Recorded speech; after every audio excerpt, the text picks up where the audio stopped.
Hello, St. Luke families. It's Marie. I'm the Youth and Family Director at St. Luke, if you don't know me.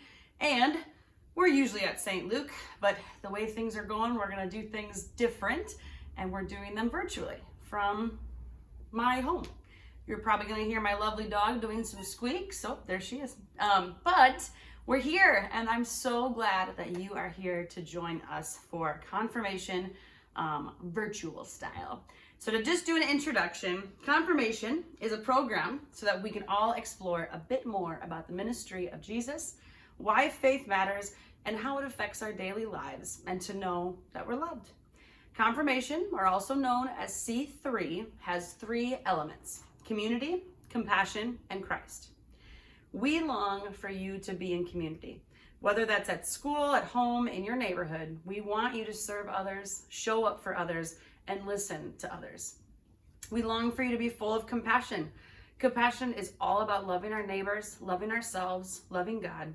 It's about helping out wherever we can, whether that's a service project, helping your teacher, cleaning dishes after dinner, or simply just writing a note to a friend. And finally, Christ. We long for you to learn about Jesus. We want you to learn about faith and grow in your own faith so that you never, ever forget that you are loved. You are so valued, and you are so worthy of accomplishing amazing things. So now, on to the lesson for today. Today's lesson is all about the parables. It's about how Jesus shared stories with his disciples to have them learn from him. Jesus spent time building a love relationship with believers. Jesus spent time with people. He listened to their stories, and he tried to understand them wherever they may have been at. I want you to take a listen to a friend of mine sharing their story about parables in the Bible. And after the video today, I want you guys to head over to the lesson form online and interact with the questions that are on there. Promise, they're super easy, but I want to know that you guys are watching. I want to know that you're listening, and I want to know that you're hearing things and trying to figure out what this all means, because it is important. Our faith is important. Knowing and trusting that God loves us is important. So I'm so excited to see what your responses are, and I look forward to seeing you guys next time. Enjoy the rest of the video. Hey y'all, my name is Polly, and I live in Omaha, Nebraska, and I work at a church with middle school and high school students just like you. I get to share with you about parables. So what are parables? Parables are simply stories. That's what they are. And we see these parables in the New Testament told by Jesus. Now, Jesus would tell various parables. He told them to different people, and he never told the same one, from what we know, right? We hear of an account of different parables all the time in the New Testament. So really, what are these parables? Again, they're simply stories. Stories that he would use to share a message. We tell stories all the time. We tell stories around the living room, around our dining room table when it's family time. We tell these stories to share something, to share some sort of message, whether it's just an update about what's going on in life, or, oh my gosh, can you remember the time when we X, Y, and Z filled in the blank? You're bringing back the good old days. Every good story has a point. This is exactly what Jesus was doing. Jesus used the art of storytelling in a very unique way. To understand parables, you needed to understand some of the culture pieces, and he understood that. Now, why did Jesus tell stories? Why did he tell parables? It's just a fancy word for storytelling. So why did he tell these stories? Are they true? No, we don't really think so. We believe that Jesus told these stories to get a point across. Have you ever been told you need to do something different? When I was a kid, our church would always have some sort of fall festival, and it was always out at a church member's house. As long as I can remember, we would always go on a hay rack ride. And this hay rack ride would always start at the house. We would load up on the back of a trailer, sitting on bales of hay. The farmer would pull us in his tractor, and he would pull us through fields and down creeks, and you get the bumps, and sometimes some water would splash up, and then we would always cross this bridge coming back to the house. And we were always told we had to lift up our feet because you never knew what was underneath the bridge. We were always told we had to lift up our feet as we crossed the bridge because you never knew what was going to come out under the bridge.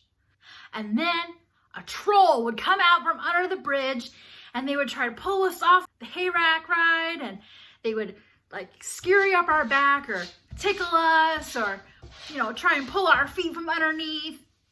Oh, it scared me so much when I was, 5, 6, 7, 8, 9, 10 years old. Whew! My parents used this to make sure I would pick up my shoes around the house and do my laundry, do my homework, make my bed. They said, if you don't do this, the troll's going to come out and get you. They know what's going on. Oh my gosh. And so we were always afraid of this moment when we got to this fall festival. Now, the story is a little cheesy, yes, but Jesus would use the same sort of storytelling to get his point across, just like my parents did to me when I was a little kid. People would ask him questions, or he would try to teach somebody a lesson, and he would use a piece of culture to share a story. And this story always had a meaning, always had a point at the end. One parable off the top of my head is the parable of the Good Samaritan. Now, most of us are familiar with this story. Can you hear my dog squeak? She's squeaking her toy. What a silly girl. In Luke chapter 10, we hear about Jesus being asked questions. So he tells a story about a man being beat up by robbers and thieves. Two people who you would have thought would have stopped and helped, or we would have assumed they would have stopped and helped, or we would have expected that they stop and help. They didn't.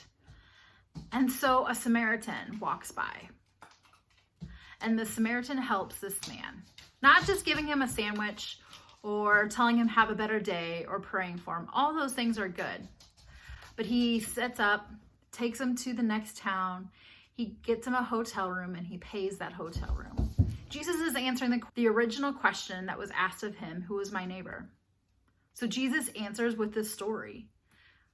Jesus used parables to answer questions, to guide, to teach, to instruct, to change lives. The unique thing about parables is that Jesus would always use a means of which people could understand. He knew the people that he was talking to. He understood culture. He understood their education level. He understood where they're at. And so he used that to share about himself, to share about who God was. Jesus told stories in a very unique way. It was never about himself, but it was always pointing to something else, pointing to God, pointing for correction, pointing to some instruction. Jesus would use the things that people would understand to tell his story. Jesus knew their culture, he knew their education background, and he knew what they would know. Jesus would share a story so that people would understand. This is why we love parables. They're all different and unique, but purposeful and intentional. I think that's exactly who God is, purposeful and intentional. And the same thing was shown in the Son, Jesus. So as you continue to learn about parables and the art of storytelling, remember the heart of who Jesus is as he would tell stories and how that heart can translate into our own lives. Bye, y'all.